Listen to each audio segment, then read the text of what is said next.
super cute half-up bow bun using your bun bar. Separating in the top section, draw straight back. Finger comb the top section until it's to your liking. So now, center your hair in the bun bar, making sure that it stays close to your head and the ends are equal. Holding the open end closed, grab your ponytail and wrap it over and under your bun bar. Now switch hands and do the same thing on the other side, over and under. Grabbing the excess ponytail with your other hand, take the open side and bend it under. Now do the same thing to the other side, bending it under.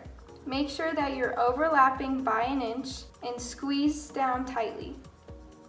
Bend the ends just barely to tighten it up. Grasp the side of your bow and fan it out.